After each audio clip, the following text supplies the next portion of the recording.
Tapi itu justru menjadi motivasi untuk seorang bernama Abdus Syams mengejar ketertinggalan ini untuk sungguh-sungguh menggunakan sisa waktunya belajar secara serius pada Nabi SAW. Maka sejak saat itu beliau menyimpulkan, sisa waktu saya harus lebih banyak belajar kepada Nabi dibandingkan dengan sahabat-sahabat lain. Maka jika sahabat ada yang menunggu Nabi di majlisnya, menunggu di tempat Nabi akan datang, beliau sudah mengamati Nabi sejak keluar dari rumahnya. Bagaimana cara jalannya, bagaimana cara tegur sapanya, bagaimana cara masuk ke majlisnya, bagaimana cara sholatnya, bagaimana cara i'tikafnya. Sehingga Nabi satu kali menemukan dari kesungguhan ini satu hal semangat yang luar biasa, mengejar secara intelektual, berubah secara spiritual. Sholatnya jadi yang pertama ingin dilakukan, jadi paling rajin, sampai Nabi mengatakan, coba buka bagian sorbanmu itu, bentangkan, Nabi doakan, pakai kembali.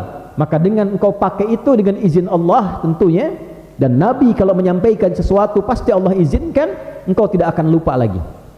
Dipakai, dari sejak saat itu mengalami kekuatan luar biasa dalam ingatan.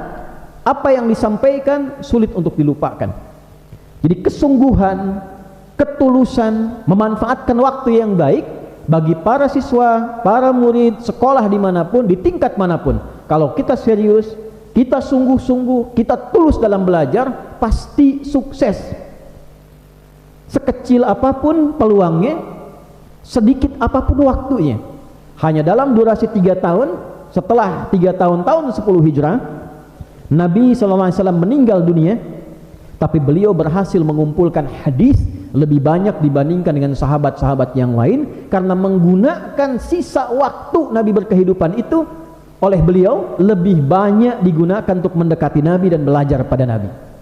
Jadi kalau ada orang mengatakan kenapa ini mu'allaf tapi hadisnya lebih banyak dibandingkan dengan sahabat yang lain termasuk Sayyidah Aisyah, kita bisa mengatakan karena Abu Hurairah Abdus Syams ini menggunakan sisa waktu hidupnya bersama Nabi sepenuhnya diikutkan untuk mendampingi kehidupan dan pergerakan Nabi SAW.